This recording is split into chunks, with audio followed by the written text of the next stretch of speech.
Dear friends, welcome to education Avon. मैं assistant professor Anant Prakash आपके अपने यूट्यूब चैनल शिक्षा स्वर्ग में आपका स्वागत करता हूं। विद्यार्थीगण, आज का मोटिवेशन है, सिक्का दोनों का होता है, हेड का भी टेल का भी, पर वक्त सिर्फ उसका होता है जो पलटकर ऊपर आता है। यानी कि हर कोई मेहनत कर रहा है, लेकिन लक्ष्य उसे ही मिलता है जो संघर्षों से निकलकर मुसीबतों को आगे आकर मुसीबतों से अपने लक्ष्य पर वार करता है और पा लेता है। तो यदि आपने मेरे चैनल को सब्सक्राइब नहीं किया तो सब्सक्राइब करें, लाइक करें, शेयर करें, वह बेल आइकन को दबा दें ताकि आने वाली वीडियो की नोटिफिकेशन पहले आपको मिल सके। और आज के इस वीडियो में हम लोग प्रगीत और समाज, जो कि आपका क्लास 12 का चैप्टर नंबर 9 है, बहुत ही इंपॉर्टेंट है आपके एग्जाम व्यू से, वीवीआई चैप्टर है आपका। तो इसके हम लोग सारांश को देखेंगे, यानी कि इस निबंध के पूर्ण स्टोरी को देखेंगे। उसके बाद हम लोग इसका ऑब्जेक्टिव प्रश्नों को हल करेंगे। तो शुरू करते हैं आज का यह लेक्चर। प्रगीत और समाज। लेखक है आपके नामवर सिंह। कौन है? नामवर सिंह, जिनका जन्म 28 जुलाई 1927 को हुआ।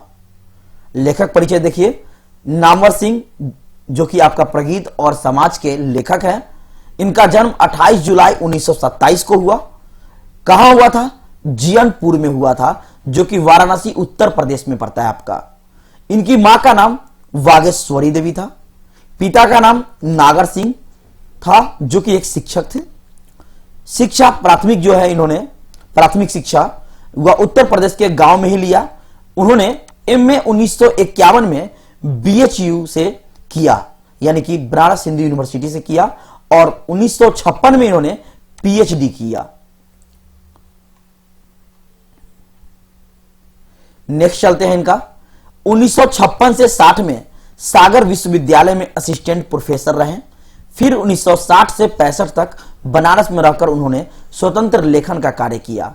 अंततः इनका निधन 19 फरवरी 2019 को बीमारी के कारण जो है दिल्ली एम्स में जो हॉस्पिटल में जो है हो गया। इन्हें सम्मान दिया गया कविता के नए प्रतिमान। जी हां, कविता के नए प्रतिमान के लिए इन्हें 1971 में साहित्य अकादमी पुरस्कार जो है मिला। इनकी कुछ कृतियां हैं, बहुत प्रसिद्ध थी। आधुनिक साहित्य की प्रवृत्तियां, छायावाद, इतिहास और आलोचना, नई कहानी, कविता के नए प्रतिमान और दूसरी परंपरा की खोज इनकी महत्वपूर्ण कृतियां थी। तो अब है आपका निबंध का सारांश। शुरू करते हैं।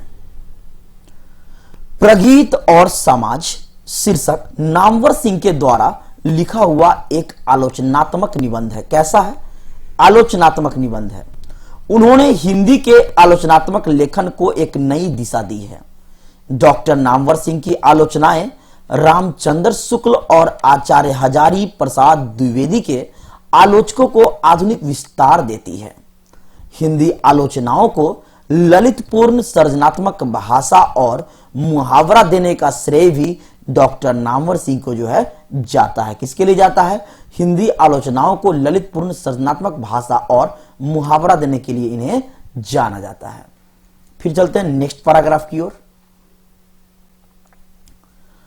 आलोचना का अर्थ विभिन्न प्रकार के साहित्यिक रचनाओं के मूल्यांकन से है। ऐसा माना जाता है कि यह विद्या उबाऊ और शुष्क है, जिन्हें ज्यादा रुचि के साथ पाठक पढ़ना पसंद नहीं करते हैं। लेकिन हरिशंकर परसाई के अनुसार डॉक्टर नामवर सिंह की आलोचना की भाषा शैली बहुत ही प्रभावी और रोचक रही है। देखिए, आलोचना का अर्थ जो है वो अलग अलग साहित्यिक रचनाओं से है। ऐसा मानना है या माना जाता है कि यह विद्या उबाऊ और शुष्क होता है, लेकिन ज्यादा रुचि के कारण जो इसके पाठक जो पढ़ना पसंद नहीं करते हैं। और इस बात की जो आलोचना जो है हरिशंकर परसाई ने किया है डॉक्टर नामवर सिंह का। नेक्स्ट,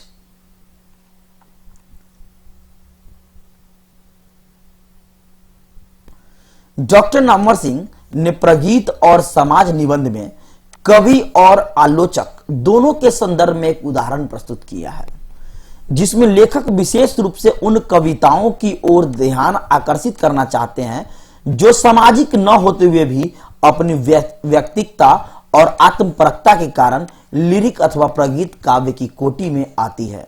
लेखक कहते हैं कि वैसा कविता जो ध्यान आकर्षित नहीं करते हैं, है ना, जो सामाजिक भी नहीं होते हैं, फिर भी वह आपको ध्यान अपनी ओर व्यक्तिकता और आत्मपरकता के कारण खींच लेती है। हालांकि लेखक को ऐसा लगता है कि इन कविताओं को गलत भी समझा जा सकता है, क्योंकि यह कविताएं ना तो सामाजिक यथार्थ के लिए पर्याप्त है और ना ही उनसे इसकी अपेक्षा की जाती है। नेक्स्ट पैराग्राफ की ओर चलते हैं। आचार्य रामचंद्र शुक्ल हिंदी कविताओं में लिरिक्स अथवा प्रगीत के प्रचलन से काफी चिंतित थे। उन्हें ऐसा लगता था कि हिंदी साहित्य पर यूरोपीय सभ्यता का प्रभाव शुरू हो चुका है, जिसमें भारतीय कहीं खो सी गई थी। लंबी कविताएं या प्रबंध काव्य लिखने से कवि परहेज करने लगे थे। कवि कहते हैं कि आजकल जो है लंबी कविताएं लिखने से जो है कवि क्या करते हैं, परहेज करते थे। यूरोपीय सभ्यता में इसका प्रभाव शुरू हो चुका है। नेक्स्ट, लेखक का मान्यता है कि आधुनिक हिंदी कविता में गीति और मुक्तक के मिश्रण से नूतन भाव भूमि पर जो गीत लिखे गए हैं उन्हें ही प्रगीत की संज्ञा दी गई है। त्रिलोचन, नगा अर्जुन, मुक्तिबोध आदि इनके प्रतिनिधि कवि हैं। इन कविताओं की लंबी इतिहास रही है, जिनमें तुलसीदास, मीरा, कबीर, सूरदास, नानक आदि रचित प्रगीत मुक्तकों ने समाज को एक नई दिशा दी है। 20वीं सदी में प्रगीतात्मकता का दूसरा दौर रोमांटिक उत्थान के साथ शुरू हुआ। किस उत्थान के साथ? रोमांटिक उत्थान के साथ, जिसका संबंध भारत के मुक्ति संघर्ष से है।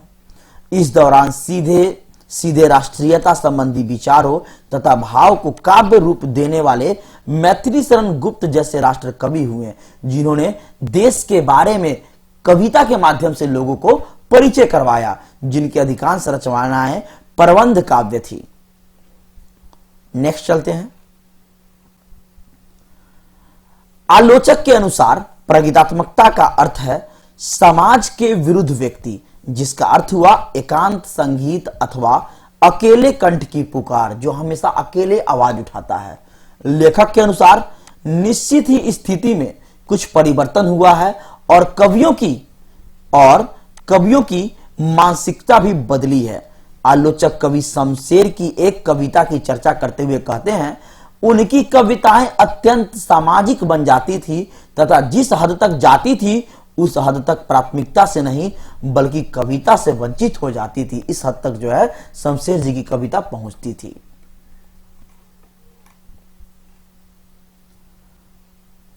कवि पिछले कुछ वर्षों से हिंदी कविता के वातावरण में कुछ परिवर्तन परीक्षित कर रहे हैं। नई कविताओं में लंबी कविताओं के साथ साथ छोटी कविताओं का प्रचलन बढ़ा है। कवि कहते हैं लंबी कविताओं के साथ साथ अब छोटी कविताओं का भी प्रचलन बढ़ा है। कवि का कहना है कि मीत कथन में अति कथन से ज्यादा शक्ति होती है। मीत कथन में अति कथन से ज्यादा शक्ति होती है, मतलब यह है कि छोटी कविताओं की रचनाओं से सत्य प्रमाणित होती है।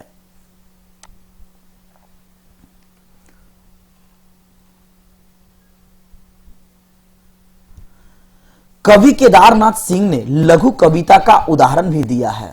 उसका हाथ अपने हाथ में लेते हुए मैंने सोचा दुनिया को हाथ की तरह गर्म और सुंदर होनी चाहिए। तो ये था आपका सारांश, जो कि मैंने आपको इस निबंध को अच्छे तरीके से बताया। तो अब शुरू करते हैं वस्तुनिष्ठ प्रश्न। यदि आपने अच्छा से इसे देखा तो आप आसानी से वस्तुनिष्ठ प्रश्नों को सोल्व कर लेंगे। तो शुरू करते हैं आज का यह आपका वस्तुनिष्ठ प्रश्न का पहला क्वेश्चन। नंबर 1, नामवर सिंह का जन्म स्थल कहां है? मैंने आपको बताया कहां है, वाराणसी में। कहां है? वाराणसी में। नेक्स्ट, नामवर सिंह के गुरु कौन थे? तो थे आपका हजारी प्रसाद द्विवेदी। कौन थे? Hazari Prasad Dwivedi. Next question number 3, प्रगीत और समाज किसके द्वारा लिखा गया है? तो आप जानते ही हैं लेखक कौन है? नामवर सिंह। नेक्स्ट प्रश्न, नामवर सिंह का जन्म कब हुआ था? बताइए। 28 जुलाई 1926। कब हुआ था? 28 जुलाई 1926 को आपका हुआ था। लेकिन कहां हुआ था? वाराणसी में। पीछे मैंने आपको बताया है कहां हुआ था, वाराणसी में यह हुआ था। नेक्स्ट, तुलसीदास के रचयिता कौन है? तो आपका आंसर क्या हो जाएगा? सूर्यकांत त्रिपाठी निराला। कौन हो जाएगा? सूर्यकांत त्रिपाठी निराला आपका राइट आंसर हो जाएगा। क्वेश्चन नंबर 6, दुनिया को हाथ की तरह गर्म और सुंदर होना चाहिए, यह किस कवि की कविता है? मैंने आपको निबंध में सबसे आखिरी में यही बताया है। बताइए आंसर क्या होगा? केदारनाथ सिंह ने इस बातों को कहा है। किसने कहा है? केदारनाथ सिंह ने।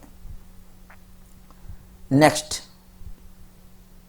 क्वेश्चन नंबर 7, राम की शक्ति पूजा किसकी कविता है?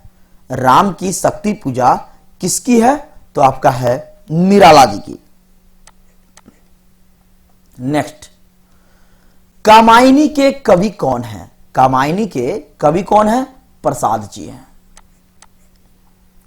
नेक्स्ट प्रश्न, क्वेश्चन नंबर 9, दूसरी परंपरा की खोज किसकी रचना है? मैंने आपको बताया है पीछे, तो क्या है? नामवर सिंह। कौन हो जाएगा? नामवर सिंह। क्वेश्चन नंबर 10, नामवर सिंह को किस कृति पर साहित्य अकादमी अवार्ड मिला था? मैंने आपको इसमें सहित बताया है। बताइए आंसर क्या होगा? कविता के नए प्रतिमान पर। क्या हो जाएगा आपका आंसर? कविता के नए प्रतिमान पर आपका राइट आंसर हो जाएगा। नेक्स्ट प्रश्न, क्वेश्चन नंबर 11, नामवर सिंह को साहित्य अकादमी अवार्ड कब मिला? बताइए। मैंने बताया आपको 1971 यानी कि 1971 में। नेक्स्ट क्वेश्चन नंबर 12, सहर्ष स्वीकार है कविता के रचयिता कौन है? इसका आपका आंसर क्या हो जाएगा? मुक्ति बोध। निबंध मैंने आपको पीछे बताया है। कौन हो जाएगा आंसर? मुक्ति बोध। क्वेश्चन नंबर 13, प्रगीत कैसा काव्य है? प्रगीत कैसा काव्य है? तो यह एक प्रबंध काव्य है। कैसा है? प्रबंध काव्य है। प्रबंध काव्य। नेक्स्ट क्वेश्चन नंबर 14, इनमें कौन सी पुस्तक नामवर सिंह की नहीं है? क्वेश्चन क्या है? नहीं है। बकलम खुद बिल्कुल है, इतिहास और आलोचना बिल्कुल है, दूसरी परंपरा की खोज यह भी है। आपका राइट आंसर क्या हो जाएगा? तिरिच। तो आपको कमेंट बॉक्स में बताना है यह किनका लिखा हुआ है Tirich. Next question number 15, lyric का पर्याय क्या होता है? क्या होता है आपका? प्रगीत। क्या होता है? प्रगीत। सो फ्रेंड्स, मैंने आपको हर एक प्रश्न बता दिया, वस्तुनिष्ठ प्रश्न जो इस पाठ से बनते थे। इससे बाहर आपके एग्जाम में एक भी प्रश्न नहीं आएंगे। सो चैनल से जुड़े रहिए, उन दोस्तों के साथ शेयर कीजिए जिन्हें जरूरत है, आपको भी और उन्हें भी जरूरत हो इस वीडियो का, उन्हें लाभ मिल जाए, एग्जाम में अच्छे मार्क्स उठा सके हुए। तो फिर मिलते हैं नेक्स्ट वीडियो में, तब तक के लिए धन्यवाद।